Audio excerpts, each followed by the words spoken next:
everyone, welcome to another deep dive. Today, super excited for this one. I have with me Brandon from Panoptic. Welcome, Brandon. Thanks for having me. Very excited to be here. All right, so we can just kind of jump right into it, if that's cool. But if you wanted to, do you think you could give me I guess you guys are an options protocol, you would call it, and then. But what was sort of the problem statement that you guys were trying to solve, and when did you guys kind of get started on doing it? Yes, you can definitely say we're an options protocol. We are trying to solve the problem of fragmentation of liquidity and all the problems that come with options protocols coming to crypto. So some of those problems are things like oracles are needed in most options protocols, and they introduced a host of manipulation problems. There's not very much liquidity in options just because there's many strike prices and many different types of contracts. So perps tend to do a really good job of aggregating liquidity. So we're trying to solve that problem as well. Basically, we're trying to bring on-chain fully DeFi native options to crypto. That includes meme coins, long tail assets, and your regular ETH and Bitcoin and everything. So we're just trying to bring options everywhere and let people be able to trade with more payoffs and more flexibility there. Okay, yeah. So I'll kind of give my best shot here. I was practicing. One of the things that it was sort of an aha moment for me was when I realized LPing into a Uniswap pool is similar to providing an option for people. This was, I don't even think people realize that when Uniswap was created. I think it took us a little bit of time to get there. But to me, the basics are if you have or I guess what would it be, a traditional liquidity pool where you have what would it be, ETH USDC or something like that. So if you have an ETH pool over here and a USDC pool over here, and this say I guess this would be a buy sell chart, and if the price moves, there's more liquidity on a Uniswap pool at any given price. But basically, if you put ETH and USDC in a pool, what you're saying is you don't care whether you're holding ETH or USDC. If the price goes up to say, more people want ETH, then the size of USDC grows in the pool and the size of ETH shrinks. So then everything sort of moves accordingly, and you sort of take, I guess, the lower return of the two would be in some sense. So if ETH goes up in price, your return is essentially USDC, so it's flat. However, if ETH goes down in price, your return is ETH. So you're basically selling these options for people. Or I guess in LP you're selling it to the market in general, correct? Yeah, I know, in a way. So I was similar, when I first started LPing. I think when most people start LPing, they didn't really understand what was going on. So as you said, you put your ETH and USDC in, but then the price goes up and suddenly you have more USDC, and the price goes down, you have more ETH, and you're not really sure what exactly, if you're making money or losing money or what is happening to the entire position. And so that was kind of a big observation that Panoptic found, was that when you actually graph out the mathematical payoff of your position in terms of the quote token, in this case USDC, that you will actually realize that this payoff curve graphed out will look like a short put option. And so in a way, you're selling an option, but no one's out there buying it. There's people using it as liquidity in Uniswap to trade, to buy and sell ETH and USDC. But your profit or loss looks like that of selling an option. Okay. So, and since obviously we don't just want to LP in here, we want to do other things. So you can come up with different strategies, and that's where you guys sort of fit in, correct? Yeah, so I guess, I can erase this guy, and you know, do you want to explain to me kind of the basics of, I guess, how you guys work? Because there would be like, say, a Uniswap contract here over on ETH, and then where do you guys fit in? Yeah, great question. So we're built on top of Uniswap. So maybe visually you can think of it like literally. Well, you guys are a separate smart contract. Yes. You guys have the Panoptic contract, and then you would have a user over here. And let's say they're the user and they want to, what would be a traditional one? They want to go, they want to buy a call option on ETH. Okay, so they want, this would be like, let's say, an ETH USDC pool. It's nice and big, nice and liquid. And then they want to buy a call option, which means they're willing to pay some money now. And if ETH goes above a certain price, and are these like American or European? Do they, if it was within a certain period of time, then they make money, right? Yeah, it's more like American because you can kind of like close it out at any time, I guess. Okay, so if ETH, they want to say if ETH goes above $5,000, I make money, and that would be essentially what they would want to do. What would they do to do this? What would this? Yeah. So the way it works here is, first of all, the options are under collateralized, which means that you can trade these options on leverage. You can get more buying power than you actually put down in collateral. So the first thing you got to do is deposit your collateral into the Panoptic collateral like vaults. So you could. Do you, if I'm betting on ETH USDC, do I have to put down ETH or USDC, or does it matter which collateral I use? Yeah, so the pools are for the most part kind of like cross collateralized. So you can put down ETH or you could put down USDC. There's like certain tiny scenarios where sometimes you need a little bit of the other token, but for the most part, you could just put ETH or just put USDC. So it's a little bit flexible in that aspect. Nice. Okay, so we deposited our collateral, and then what happens with our collateral? So like, let's say we won. I don't know if you have any numbers that like would actually make sense here.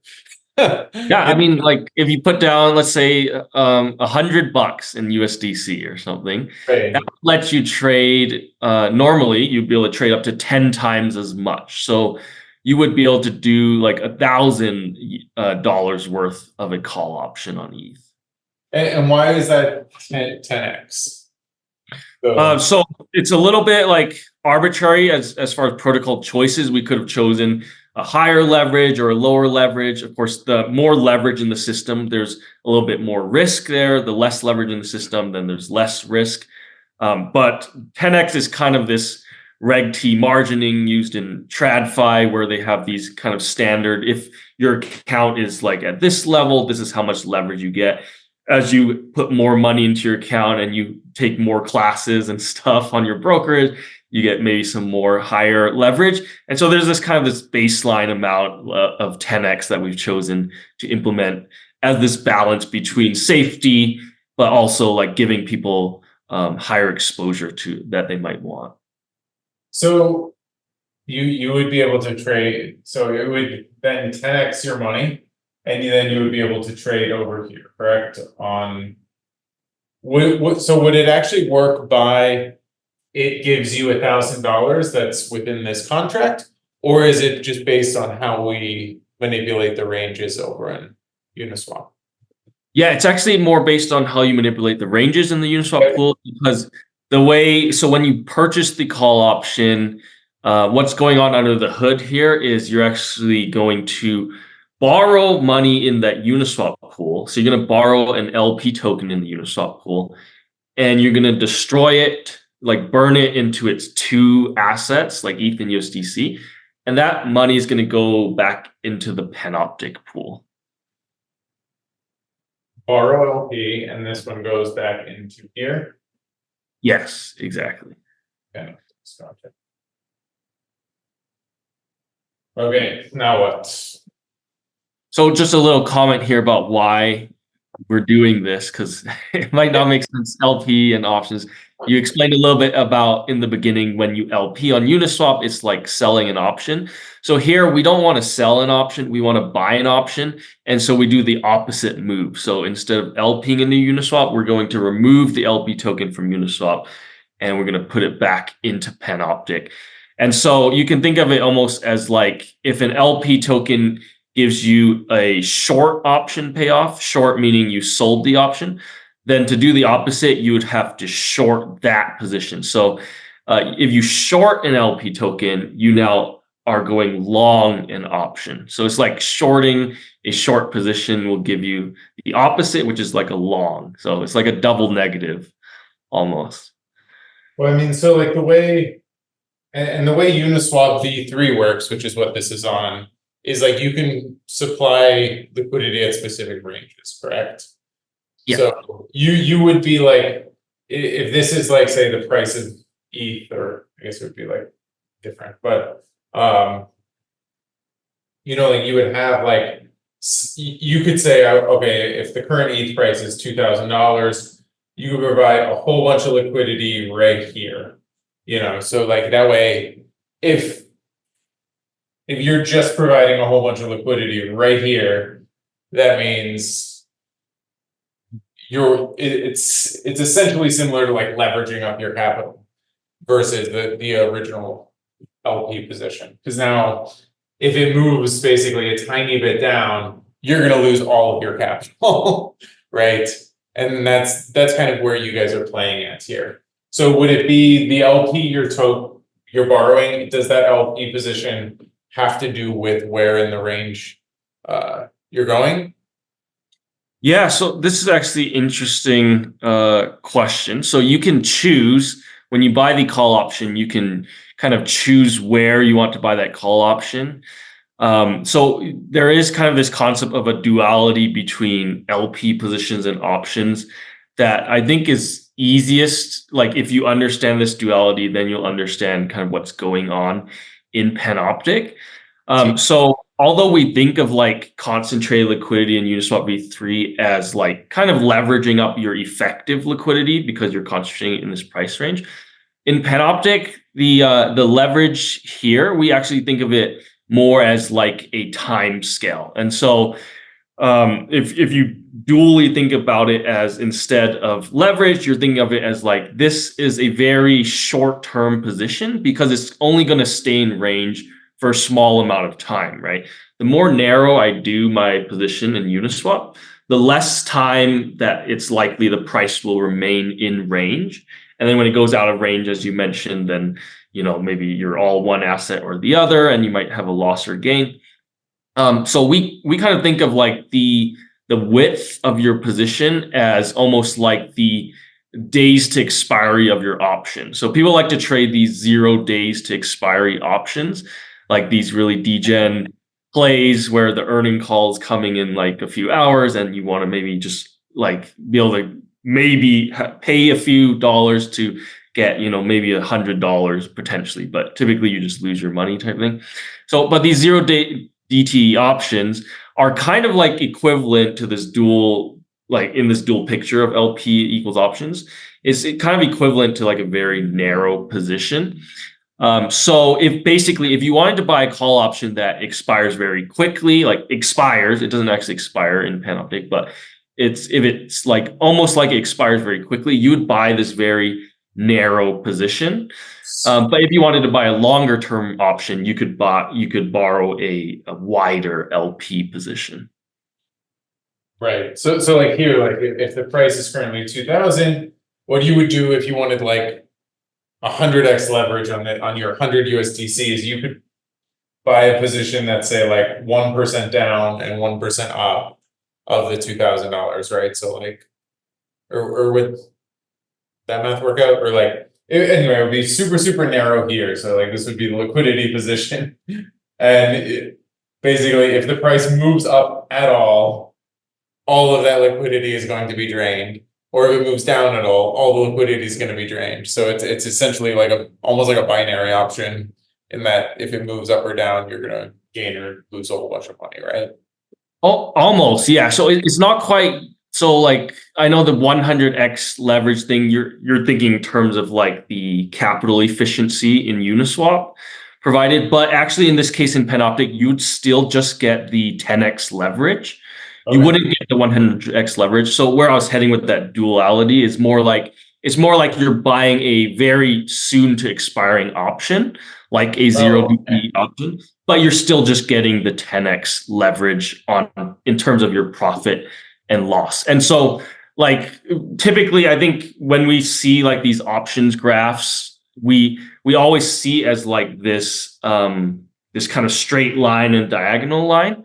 And so that's where you're talking about like that binary aspect where the price So goes like, up. what is it? Price and profits, right? Yes. And then profit, and then so like if this is zero, you're actually negative, and then if it goes above, say your strike, then it starts going positive.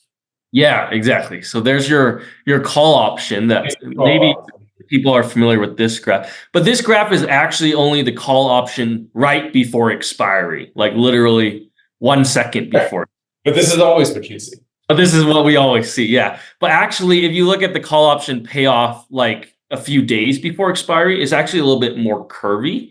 So you don't get like a two straight lines, and so you get a much more smooth line. And so that's actually where the similarity is between like what I was saying about how the wider the position, then actually the smoother the payoff graph, and therefore the longer the expiry of Is the that because you can sell the option itself, right? Yeah, so because people are selling options like this, so people are deploying at different widths in Uniswap, and basically the dual nature of that is they're selling different expiries of options. Right, because if you're holding this here, like you just bought this, say for $10, you don't actually have negative $10 because you could turn around and sell it for $9.99. So like it's not, you didn't actually lose $10 until you basically, unless you couldn't sell it for some reason, like there's no liquidity. Yeah, that's true. Yeah. So I think that's what you're talking about. But okay, so the 10x comes solely from here, and then this you guys treat as time, which is interesting to me. So whenever you guys are, I guess, converting ranges to time, is there like a formula you guys use on that, or is it, like does it have to? Because I'm guessing it would have to be based on the volatility of the token, right? Yes, that's absolutely right. So yeah, there is a formula. I think we have like some research content on it on our blog about it, but it's basically you would assume or measure kind of the volatility of the ETH USDC pool, and then let's say it's like 50%, and then from that you could say, well, if I do a LP of 1% up above and 1% below, so it's like kind of 2% wide, then you can just use that volatility of 50% and you can calculate how likely is it to stay within that 2% width, and then when's the first time it would be likely to exit that width.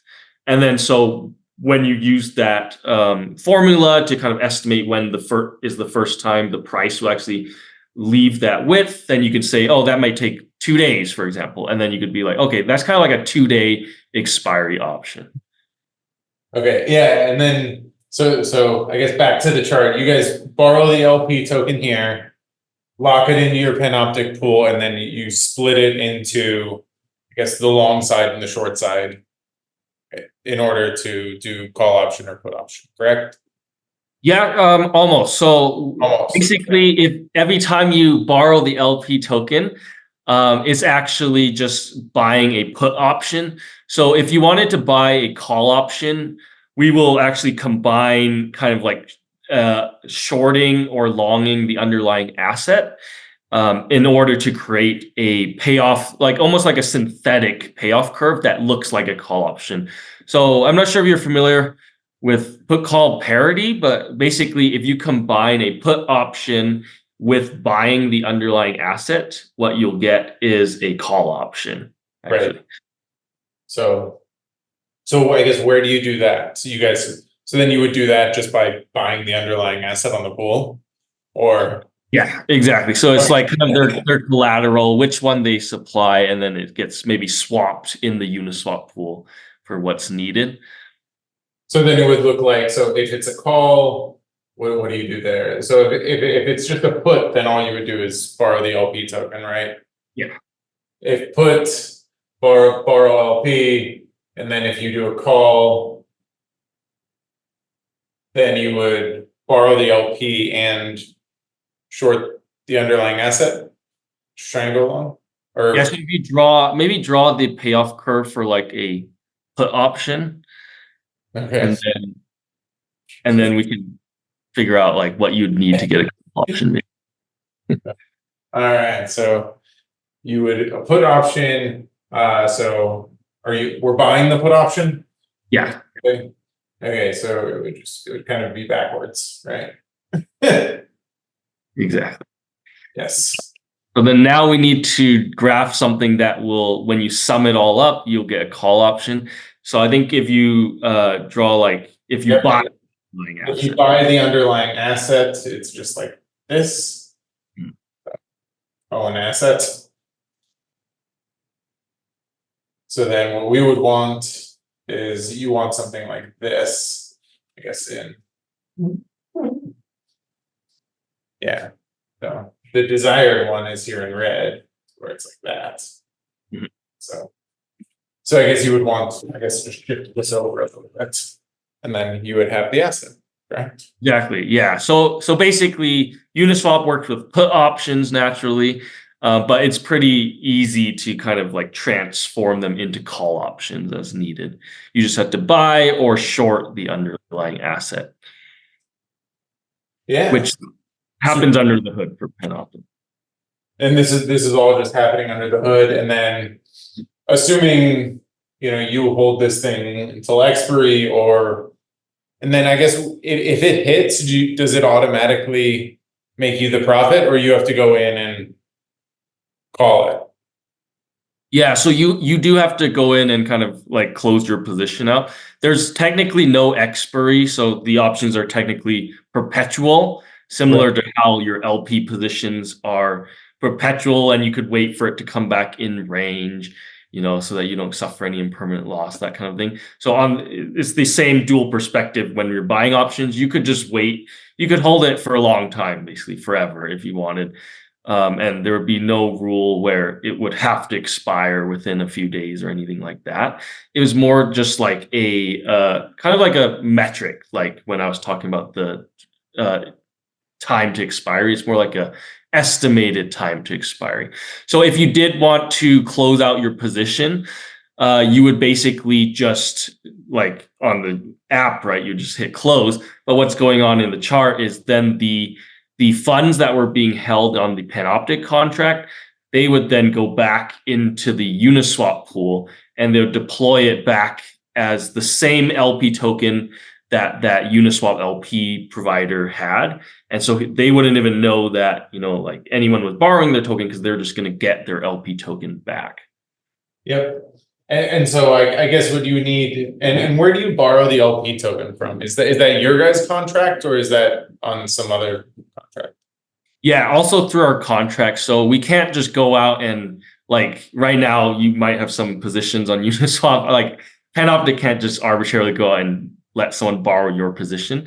But if you had originally LP'd through Panoptic, then Panoptic kind of like has control of your LP token and can then lend it out to someone else who wants to. Okay.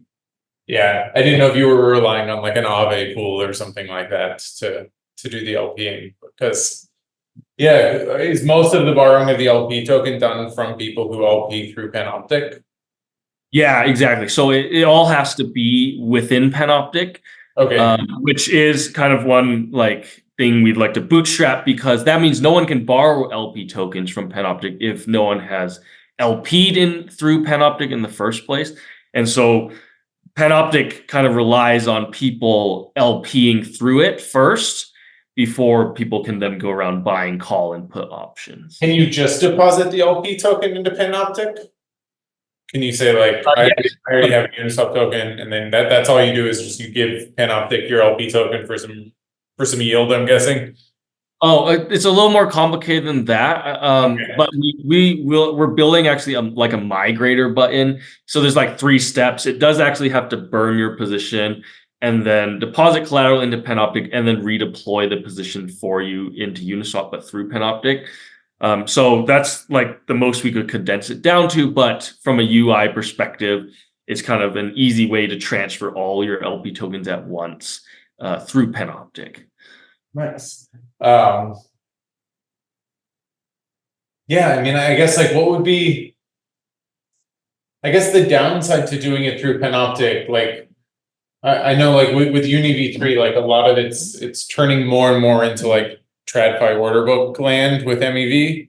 Like, you know, like do you still see the same people like LPing and redeploying positions as fast as they do in normal, you know, kind of like on normal Uniswap without going through Panoptic? Is that still kind of the game you guys are trying to play there? Or do you Yeah, hope? is your question like, are people still LPing on V3 like actively, or is that? Yeah, is because like normal Uniswap pools, you would say it's moved towards active management of LP positions. Where does this assume that it's more passive management of the positions? Oh yeah, great question. So yeah, I think like when V3 first came out, I think what is that, like 3 years ago or Yeah. so?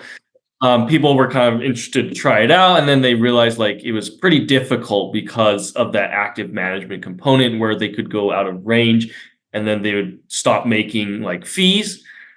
So they realized very quickly that V3 needed much more active management, which, you know, it's difficult for a lot of retail users, maybe because of gas or just because they're not on their computer all day, or maybe they are, but they're just bad at managing it. So this Panoptic, we've seen a lot of people kind of leave that V3 ecosystem either because they weren't earning enough returns or they weren't capable of managing it so much. So what Panoptic offers to these more active users is it doesn't like make it any more passive for these users. It still requires this management, just like in the dual nature of options. When you trade options, you have to be pretty like watchful of what's going on in the market and when to close out. Almost never, no one actually exercises their options. They almost always like sell it back, you know, beforehand at a profitable time. So people are very like active when they trade options. So same thing here. You still have to be pretty active, but what we can offer is like this these higher returns for the same kind of underlying risks in Uniswap. And where that comes from for LPs is actually letting someone buy your option. Because right now, when you're LPing on Uniswap V3, you are selling an option, but not letting anyone actually purchase it, which basically in options terms, you're getting like the gamma of the option, but you're not getting any of the like premium almost. So it's like kind of weird, right? So that's why like, Well, I would say the premium in this case, the premium for normal Uniswap is like the fees, right? It would be, you get like the yeah, volatility fees. I guess that would be like the premium you get. I guess, yeah. So in a way, you're getting some premia. So I guess take back what I said about getting no premia. You're getting the fees, which we view as premia. But if you let someone actually buy your option, e.g., like borrow your LP token, they could be paying you more than what those Uniswap fees would be. And in fact, that's what happened in Panoptic. They have to pay you at a minimum what you'd be earning in Uniswap fees, but at a maximum, they could be paying you up to like 400 times, or let's see, 3x. So they're going to be paying up to 3 times more fees than what you'd be making in Uniswap. And so this is like a new income stream for Uniswap LPs. Previously, it's just the trading fees that they could earn. But with Panoptic, it's basically these option buyers coming in can supplement that income or that premia with even more, up to 3 times more. And where that calculation comes in is like how much demand there is to actually purchase your LP token. If there's a law of demand, that's where we hit like this 3x multiplier. If there's no demand, you're just going to get 1x, which is just the normal Uniswap fees you'd be earning. Right. Super cool. Yeah, no, I like it. Anyway, so I think, yeah, so I think we got kind of the basics down, right? About how this would actually work. The cool thing about like most of the time, so like when it's coming up to expiration, well, I guess there is no expiration. So it's different because like most traditional DeFi protocols, like you would have a strike price, and then if it's like a derivatives protocol, like a perp platform or another DeFi options, you would then have an oracle that sort of updates the price, right? So you would have an oracle that says, hey, the strike price is now this, go check if anything needs liquidated or make these options expire. You guys don't actually do that. You guys use directly the Uniswap pool. Do you guys then, let's say the Uniswap pool changes in price drastically. So, the ETH ETF is approved, Uniswap jumps up 20%. What happens in your system? Yeah, that is a great question. So as you mentioned, we don't use oracles. Instead, like we're just using the actual pool price in Uniswap. We also have other metrics, like we can look at the time weighted price in Uniswap. So maybe in 5 seconds, the price jumped by 20%. But over the last 5 minutes, the average price didn't move, right? Or maybe moved a little. Pick which one you're going off of, whether you're on a TWAP or a... Yeah, so we use different metrics for different things. So typically, like if you just want to close out your position and see how much you made on your call option, that's going to be actually settled at the current Uniswap price, not like some time weighted price. But when it comes to liquidations, which I think is kind of what you're referring to, Yeah. Then we need some more metrics and measures just to be certain, be safe, to lean on the safe side. And so that's where we might also bring in this time weighted price and check both the time weighted price as well as the current price. And so basically, if the price jumps up 20%, like you can close out your call option and you can make that actual gain in profits that you should rightfully get, right? But as far as the whole system having leverage in it, where that 10x comes from, we didn't really dive too much into where that leverage is being supplied from. Right. It's actually being supplied from a more passive user base. So I mentioned earlier that Panoptic is focused more on this active side, but we're also separately building out another side to the protocol, which is the passive side of users who are supplying this type of leverage. And for them, they're the ones who have the best interest to make sure liquidations happen on time, because if a 20% rise in ETH price happens, that's great for the call option people who bought the call option. But then for the people who sold the call option, they're in the hole, because it's kind of like this zero sum thing. And so they might need to be liquidated at a certain point if the price goes up or moves too much, because now they're in the negative. So I guess you have people who deposit just a bunch of different assets into the pool, and they're basically supplying the leverage for these tokens. And then is there like a market rate or some sort of pool that determines how much they get paid? Yeah. There is. It's actually a fixed fee, and so part of running the betas that Panoptic has been doing for the last half year has been also trying to figure out what the ideal fee should be. We're thinking like between 10 and 20 bips, which is like 10 to 20 basis points, so basically 0.1 to 0.2%. So every time someone moves liquidity from Panoptic to Uniswap, or moves liquidity from Uniswap back to Panoptic, so e.g. someone's selling an option or buying an option, they're going to pay this percent fee, and this fee will be distributed according to people's contributions to these passive liquidity providers, the people in red, we can think of as the passive people.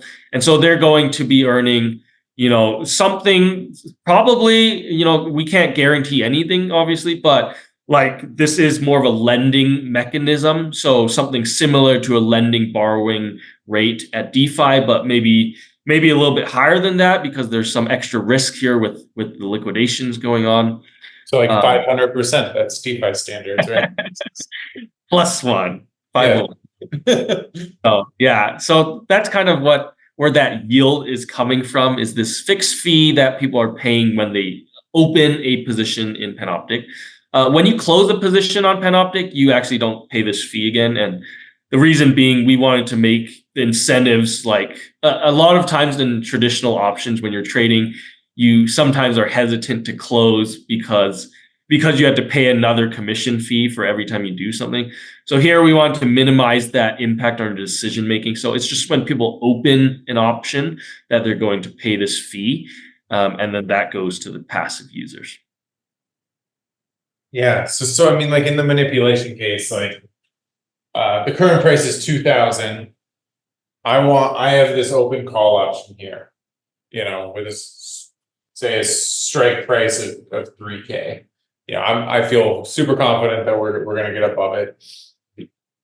If the price moves up to 3K, I make, a whole bunch of money off of this thing. If I just blip it up and then it goes back down, is there any way for me to exit? Like what would be the minimum time that I would need to hold the price, say, above 3,000 for me to exit with the TWAP? Oh, so no, when you want to just exit, like close your position, you don't wait for the TWAP. So you can literally like exit and make that profit. So you might think that maybe there's some type of risk there, like people can bump up the price themselves and then exit and kind of capture that money. But the problem is, like, in order to bump up the price, we're not using a price oracle that goes and looks at some centralized exchange where you could bump up the price there. We're looking at the actual Uniswap pool where your money's deployed. And so to bump up the price, you would actually have to do the swapping in Uniswap, which, according to our research, would probably be more costly to bump up that price than it is for the gain of closing out your call option here. So we think it would actually be more costly for you to manipulate the actual Uniswap pool price and then close out your call option than it would be for the profits that you'd be getting from the call option. So basically, it probably would not be worthwhile doing that in this system. Well, I guess it would just depend. Wouldn't it depend on kind of like how big yours is? Say like you have, if you have 100 USDC and you multiply by 10, you have $1,000, right? That you're betting on this call option. Wouldn't it depend on, say, how deep the liquidity is in this pool relative to? Yeah, that's true. Yeah. So I guess for the ETH USDC pool here, it would be very, very expensive to do. But if it's like a much lower liquidity pool where it's pretty cheap to actually bump the price way out there, in that case, then yeah, there's these attacks that could potentially be performed. And so then the risk is for both the people selling the option and for these passive providers, if the option sellers are becoming like underwater and they're not getting liquidated. So here it's very much like, yes, the lower liquidity pools, people should exercise caution in selling options and even in buying options and participating in the first place, to be honest. So it's very much like you should be a little bit careful about these low liquidity Uniswap pools. But that is one of the benefits of launching on Uniswap pools is a lot of these Uniswap pools do have a lot of liquidity, at least for the mid-tail, and larger tail. So that's one kind of, we bootstrap some of that stability when we launch a Panoptic pool. Is there like a number you guys look at as far as like is too much? Like if the options open interest is more than the underlying pool volume or pool liquidity, is that a big red flag or something like that? Like, would you say like, we're not going to let you do this? Yeah. So, I mean, we try to be pretty hands off as far as like letting users do what they want to do if they really want to. But there's flamers almost like, yeah, the Panoptic pool has a lot more liquidity than the Uniswap pool. Like that's kind of maybe an indicator, maybe something's off. So you should be really careful even depositing or participating in this pool from the interface side. Yeah, I feel like it's like the old, like in the old like prediction markets, they would say like, you basically can't have open interest get too high or or else, if it's more than the market cap of the token, then like, oh God, like somebody's attacking this thing. Exactly. So yeah, no, I guess I get that. And I mean, kind of like you were talking about earlier, though, like you did say like the eventual goal is to basically be an options contract for like meme coins or hopefully some of these lower tail assets. How do you guys see that sort of playing out? Yeah, I mean, that's a good question. So there is that kind of trade-off you mentioned. Like from a smart contract perspective, anyone can launch an options market on these on any ERC20 token pair that's on Uniswap. But as you mentioned, if the Uniswap pool literally has like $1 liquidity, maybe that's not the best idea to do. But the idea is like a lot of communities start very early. And they don't have access to leverage trading, going short, going long on leverage. These more like income strategies, like selling call options, all these things. So a lot of communities will launch, and one thing that Uniswap did successfully was cater these markets at a very early stage, where anyone could then participate and open a market. Whereas on like listing it on a centralized exchange would take weeks or months, which by that time, we don't have time for that type of thing. And so Uniswap was there, and pay a huge fee.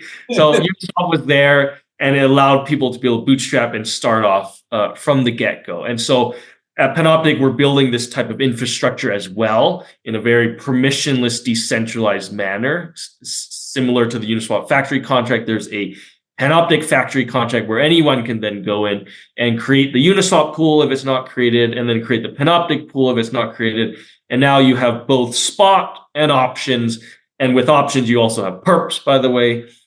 So that's the idea, is this infrastructure that can support these communities when they, if they want to launch these markets. And of course, it does rely on them getting more than $1 of liquidity into the Uniswap pool. So maybe like the long tail of assets is not like something ideal for this.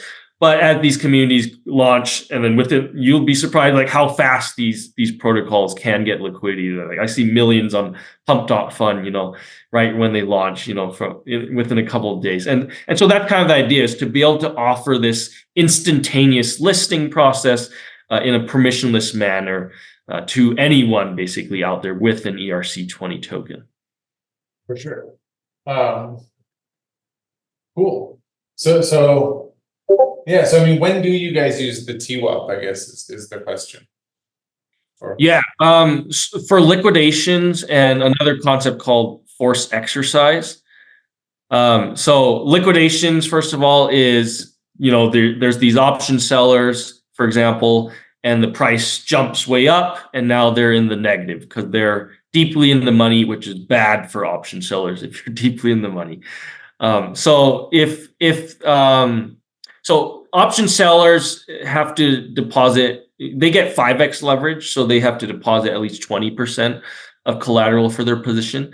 But if the price moves so fast where their positions are taking on such large losses that their collateral is getting dangerously close to that loss, or is it actually even underwater, like less than their loss, they can't pay back the loss, their accounts become liquidatable. And this is to protect these passive liquidity providers, the red people over there. So basically, anyone can initiate this liquidation action that will close out all option sellers' positions, for example. So any account that is getting close to underwater can be liquidated, their positions will be closed out, and the person liquidating them will receive a small percent bonus because they're protecting the passive liquidity providers. So in order to actually qualify as a liquidatable account, your account on this ETH/USDC pool, for example, we want to make sure that you can't just get liquidated just because the price jumps up, like for 1 second. We want to make sure that's like a real price jump. So we do check kind of this time-weighted average price as well to make sure. I'm not sure like the exact conditions right now, but the smart contracts will be posted when they're completely frozen, which we think by this month, actually, the code will be frozen and public, and we've ran many audit reports with different economic analyses, as well as code, like a lot of code like competitive audits with Code Arena on the actual contract code. So this will all be available, of course, but it's some type of combination of like, it needs to fulfill the requirement of both the actual pool price indicates this account is liquidatable, but also the time weighted average. Maybe it's like 5 minutes or so, so it's not super long, but some reasonable metric that also the actual price is indicating this account is liquidatable. And then the similar thing for force exercise, where there's this concept where these options are perpetual, meaning you could technically hold them for like years. The only problem with that is you'd be kind of like holding hostage people's funds, specifically the one who sold the option. So that could get pretty complicated and bad. And so we actually have this ability where you can forcefully cause someone to close their bought up position. So they will close their long option position, but they get compensated with also a percent fee for being forced to close out their position and losing that exposure. So this force exercise fee also depends on kind of where the price is at. So that might be a combination of the pool price, but also the time weighted average price, for example. Nice. Yeah. So I guess the risk to these stakers is basically if it jumps up to such a high price that like there's no longer any liquidity anywhere near where you were hoping to liquidate at, and you kind of, that person went negative. This is kind of the basic lending market risk, I guess you could say. Yeah, exactly. Very similar to most other lending market risks. Just volatile market. The more volatile the market is, the more buffer you need. And then but if that buffer is wiped out, in 5 seconds because the price jumps up 50%, which I think happened during the one of those governance votes on the uni token or whatever, like it can happen, right? And then so if that buffer is broken, then accounts are underwater, and now there's protocol loss. But it is isolated to this pool specifically, the ETH USDC. Okay. So these guys pick where they're staking, so it would only be isolated. The risks, people are taking out these options.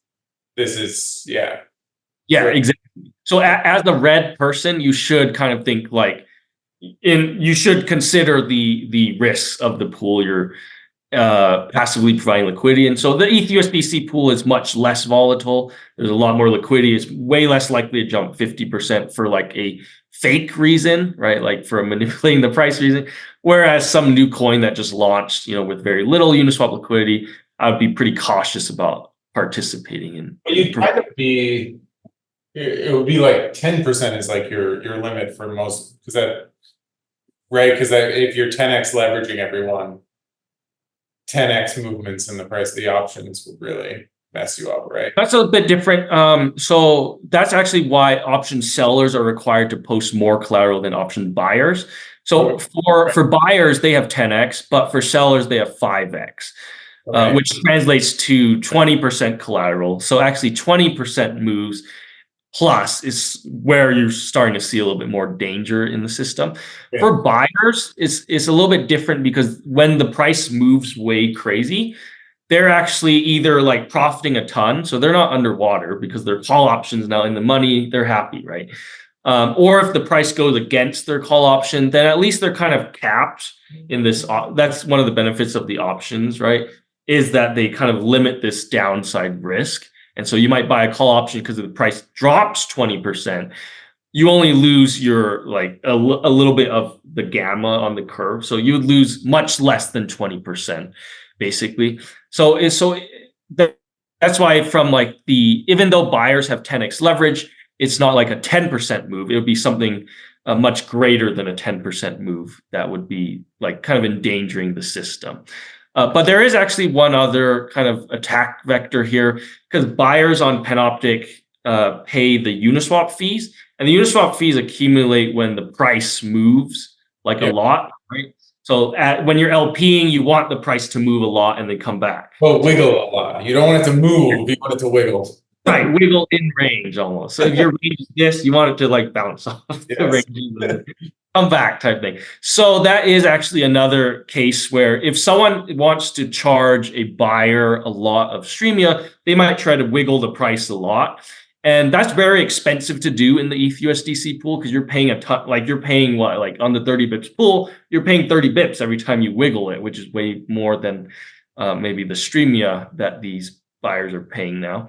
But on a very newly launched token, which has very little liquidity, that can be a danger where they're wiggling the price around just to screw over people.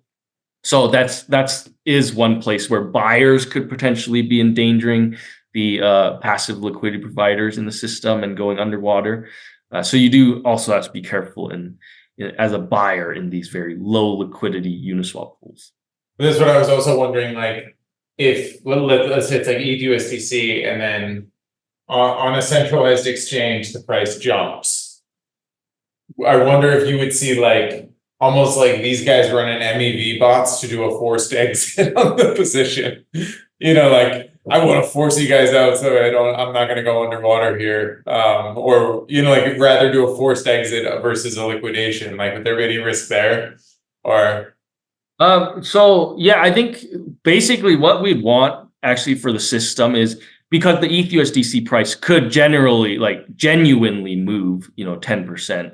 That probably wouldn't endanger the system here just with that 20% collateral threshold. But if it's getting anywhere close to endangering, these liquidity providers, we want these bots running. And so as part of this initiative, we've been building out these open source liquidation bots. And so people can actually run this bot on their local machine, like on their computer.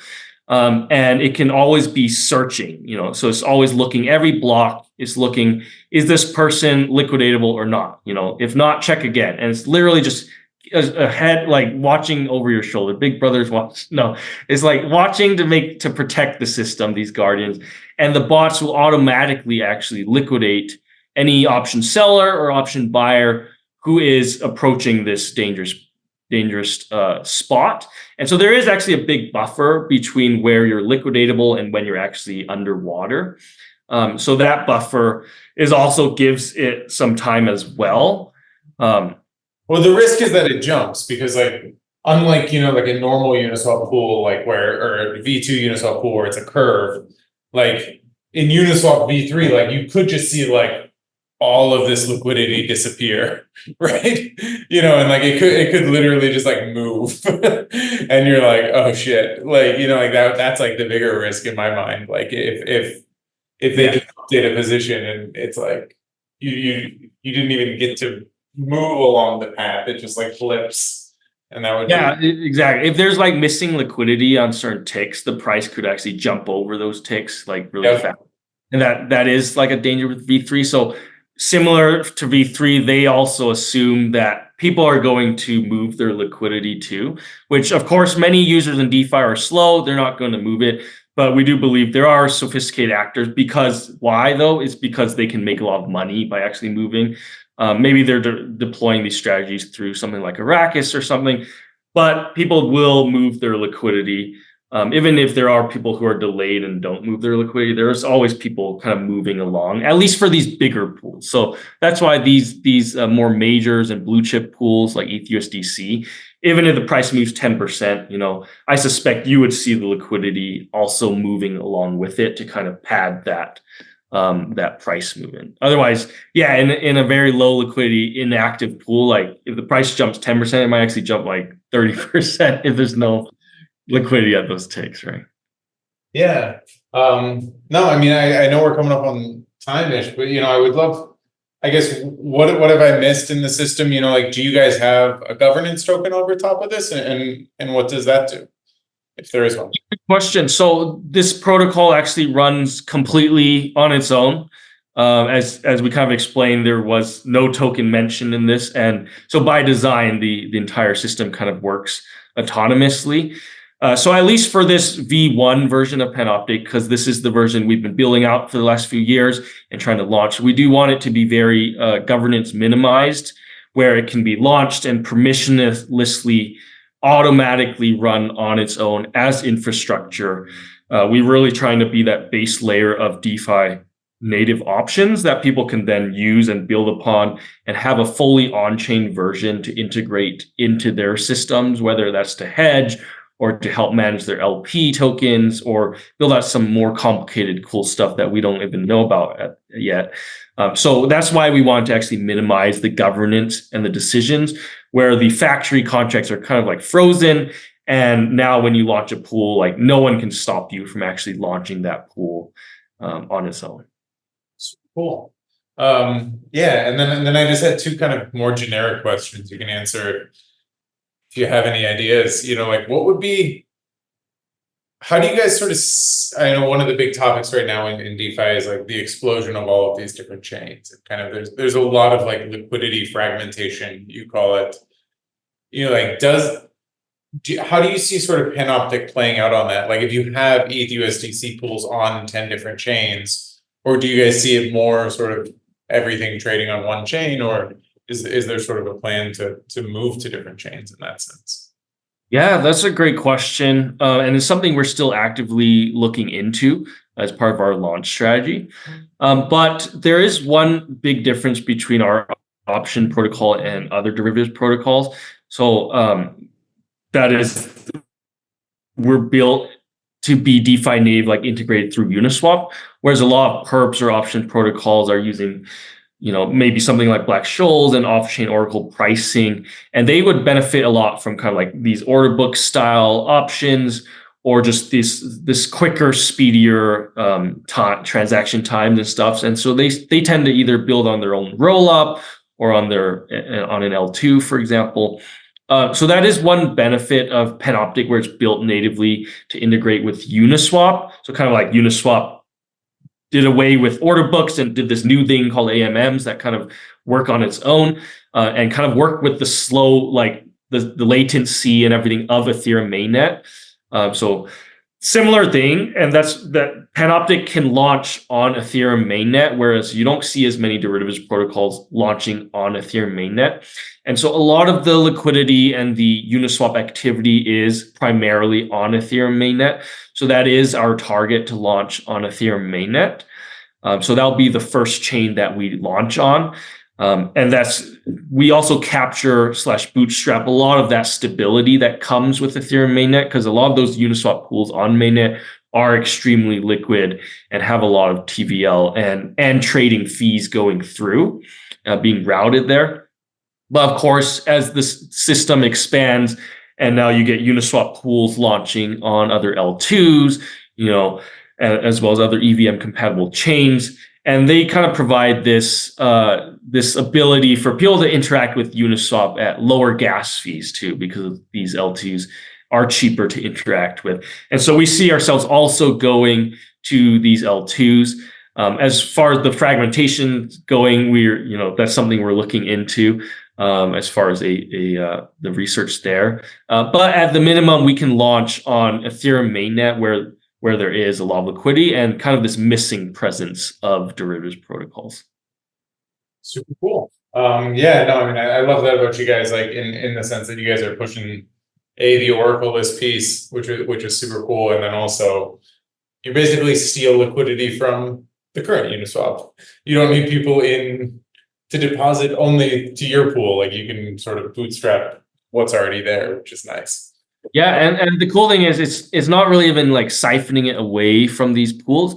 It's almost like this continuous circle where they're bringing it back into the Uniswap pool. They're taking it out, but then it can only come back to the Uniswap pool. So it's all kind of coming back in the end to the Uniswap pool. So it's benefiting kind of the whole ecosystem. Yeah, like if more people want to trade options, it'll probably lead to more liquidity on the Uniswap pool. Yeah, exactly. Yeah, yes. It might actually take off because of Panoptic, for example. Yeah, and then the last question I had was, like I know in TradFi, like one of the big reasons like TradFi options and derivatives take off is like you can trade on margin, and there's extreme capital efficiency because you don't need these guys. You basically just say that it's 10x leverage. Do you know what I mean? So do you think DeFi derivatives can, I guess, compete with TradFi derivatives in the long run? Or is that sort of a goal, or is this only DeFi related? Yeah, that's a great question. I mean, we've seen perps do really well, in the ecosystem, and that is a bit different than the TradFi derivatives of futures and options. So it's kind of this DeFi native way of doing derivatives we've seen. So I think the solution might not be to kind of copy and paste the TradFi back over to DeFi. And we have seen that be very difficult for option protocols, for example, who are kind of just copying the same order book model, bringing it to crypto, and then not seeing it take off as much. And so we're hoping that this more innovative solution of actually working with what we have in DeFi and creating something really innovative and new, for example, perpetual options, a totally new financial instrument. We're hoping that this can actually help start this flywheel of derivatives trading in options take off in crypto. Super cool. Yeah. Did I miss anything else or anything you want to add? Where can people come find you guys over at Panoptic? Yeah, so our Twitter account has a lot of updates, Panoptic_XYZ. We're hoping to launch very soon this summer on Ethereum mainnet, and then shortly after followed by L2s and other EVM compatible chains. And so you want to stay updated so that when we launch, you can participate and try out these options, maybe make your own pool. As well, we're launching a points program. So it's called the Panoptic Incentive Points System. So short, the acronym is PIPS for that, kind of like BIPS, PIPS. So you will get rewarded with these points for contributing as the red guys here or the blue guys here, for buying, selling options, or for passively providing liquidity. So it's to kind of bootstrap and incentivize the system to get started. So stay tuned. You can join our Discord as well, and we'll have more like community events and chats, and lots of people asking questions there, because as you meant, like from this video, you've probably seen like even us talking it through this, there might be questions remaining, and so we're happy to discuss and answer them on our socials. Yeah. Awesome. Well, thank you for coming on and explaining it to me. I'm not the most native DeFi guy, but this was awesome. Sweet. Really enjoyed it. Thanks a ton.